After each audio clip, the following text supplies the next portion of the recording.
अस्सलाम वालेकुम, वेलकम बच्चों। आज हम एवरीडे साइंस के मुताबिक कुछ एमसीक्यूज अटेम्प्ट करने जा रहे हैं। ये जो गवर्नमेंट ऑफ सिंध ने बीपीएस 5 तो बीपीएस 15 तक जॉब्स इशू की हुई हैं, उनके मुताबिक आज मैं आपको कुछ एमसीक्यूज सॉल्व करने जा रहा हूँ एवरीडे साइंस के मुताबिक।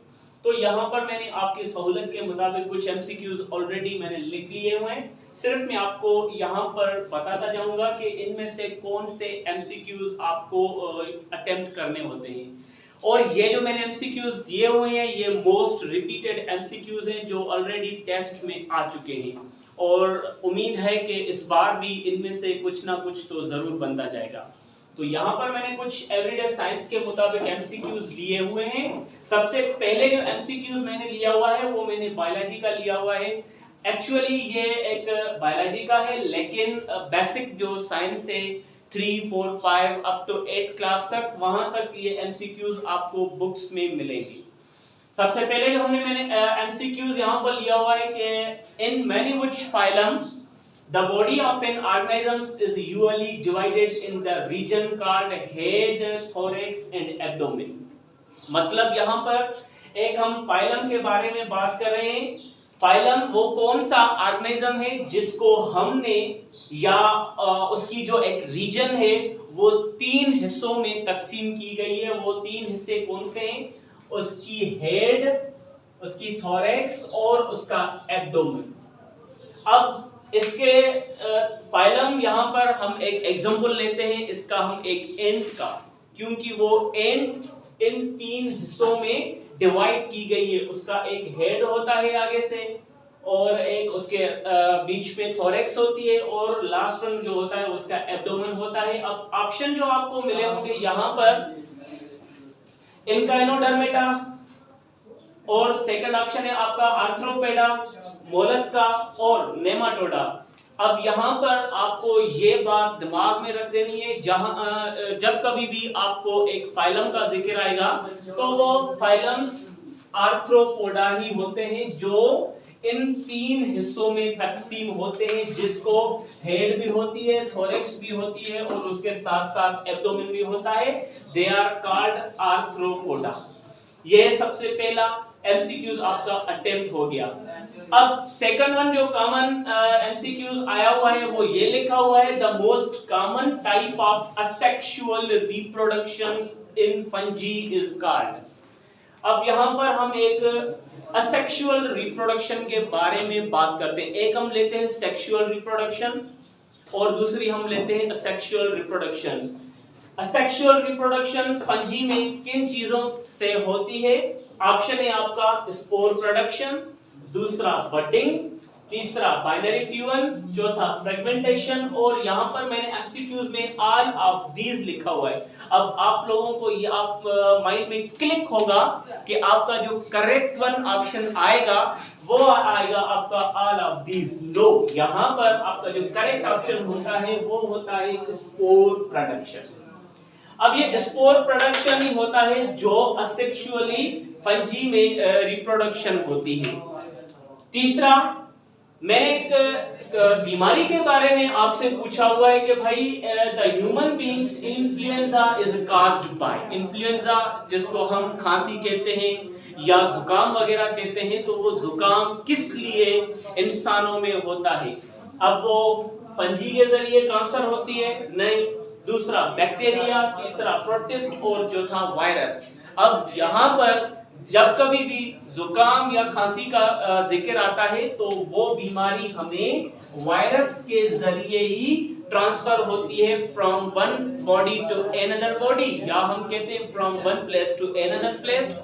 और इसके लिए आपको कहा जाता है कि जब कभी भी खांसी वगैरह आ जाए तो अपने मुंह पर एक रुमाल ले लें या टिश्यू पेपर ले लें या साइड होकर खांसी को खांसना चाहिए, इसलिए ताकि वो जो हमारे मुंह से जो एक स्मॉल पार्टिकल्स निकलते हैं वो किसी और बंदे में ट्रांसफर नहीं हो सके। ये थर्ड एमसीक्यूज भी आपका अटेम्प्ट हो गया। Fourth one MCQs liver fluke के बारे में आपको बात कही हुई है कि भाई liver fluke is a parasite. एक पैरासाइट होती है लिवर फ्लूक, जो होती ही सिर्फ लिवर में है।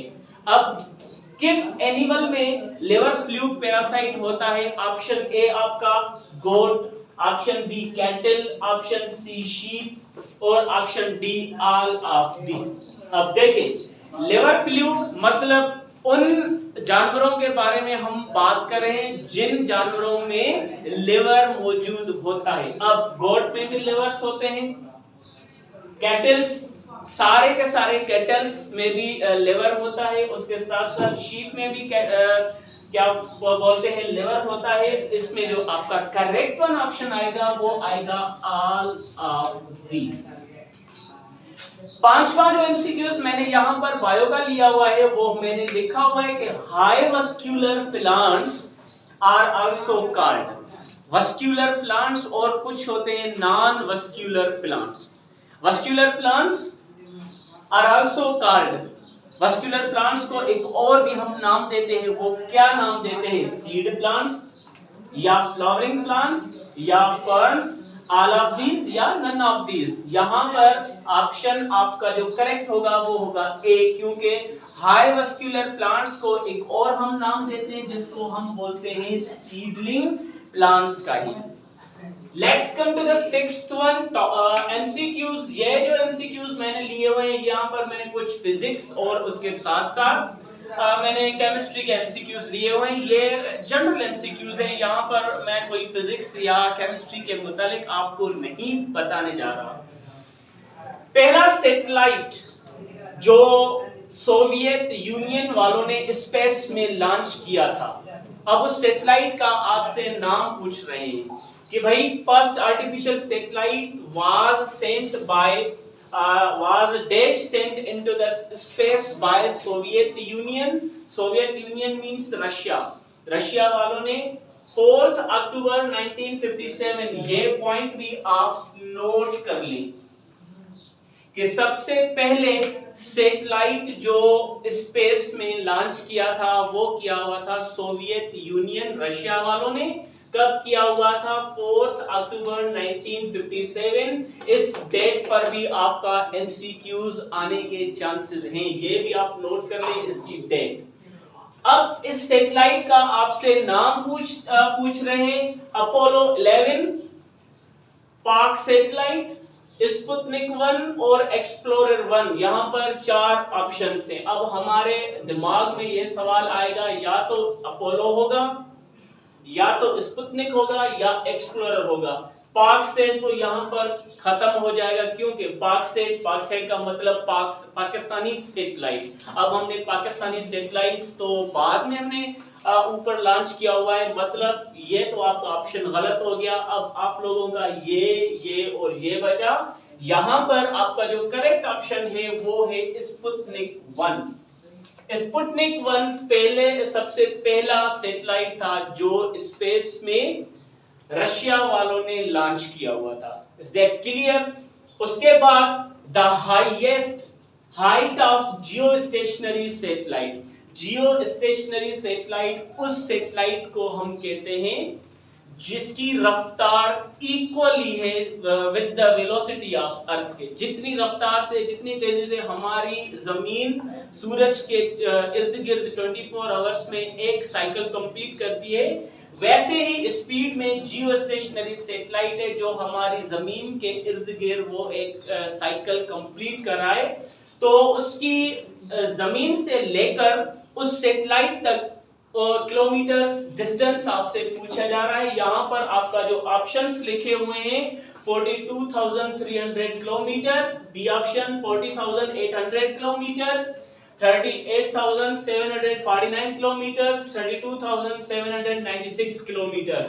Your correct option is 42,300 kilometres. अब यहाँ पर जमीन से लेकर उस सैटेलाइट तक जिसकी मदद से हम इंटरनेट वगैरह या टेलीकम्युनिकेशन करते हैं, उनका डिस्टेंस आपसे पूछा जा रहा है। तो उसका जो डिस्टेंस है 42,300 किलोमीटर अप्रोक्सीमेटली है।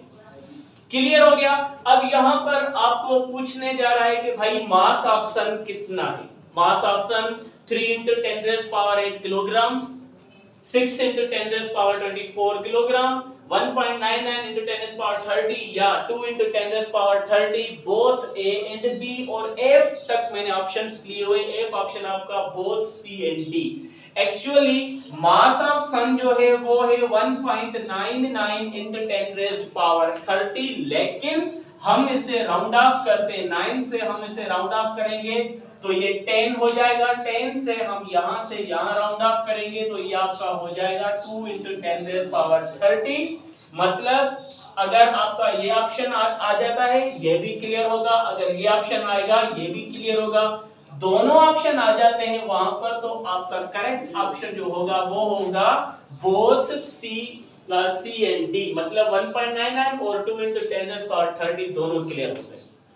अब यहां पर आपको केमिकल फार्मूला ऑफ ग्लूकोज पूछ रहा है कि भाई ग्लूकोज का केमिकल फार्मूला क्या होगा। एक्चुअल ग्लूकोज का जो फार्मूला है वो है C6H12O6। This is the chemical formula of glucose, जिसको हम अपनी लैंग्वेज में फूड कहते हैं। जो कोई भी हम फूड्स वगैरह इस्तेमाल करते हैं उसको हम ग्लूकोज के नाम से जानते हैं, और उसका केमिकल जो फार्मूला है वो है C6H12O6। लेकिन यहाँ पर कोई भी ऑप्शन नहीं है तो यहाँ पर ई ऑप्शन आपका पड़ा हुआ है, नन ऑफ दीज। मैंने आपको सहूलत की खातिर आपको मैंने इसका करेक्ट ऑप्शन भी दे दिया C6H12O6। ओके, उसके बाद यहाँ पर आपको पूछा जा रहा है कि भाई वो कौन सा शख्स था जिसने सबसे पहले चांद पर कदम रखा। ये तो आप लोगों को बखूबी पता होगा, अगर नहीं होगा तो आपको ऑप्शंस दिए गए J Thomson, Neil Armstrong, Pierre Curie और professor Abdul Rahman. Professor Abdul Rahman is the Pakistani scientist, Pakistani philosopher, Pakistani mathematician. इसको तो आप छोड़ ही दें क्योंकि ये प्रोफेसर अभी बना हुआ है। लेकिन अब जे थॉमसन ने इलेक्ट्रॉन्स की डिस्कवरी की हुई थी, मतलब ये दोनों ऑप्शंस खत्म हो गए। पेरी क्यूरी ने रेडियो एक्टिविटी के बारे में बात की हुई थी, मतलब ये भी बात खत्म हो गई। बाकी आपका ऑप्शन जो बचेगा वो बचेगा Neil Armstrong. This is the first person who leaded the first step on the moon. Okay, यहाँ पर 11 एमसीक्यूज आपका निकला हुआ है। The atomic mass of calcium, calcium का एटॉमिक मास कितना होगा? 38, 39, 40 और 41। The atomic mass of calcium is 40।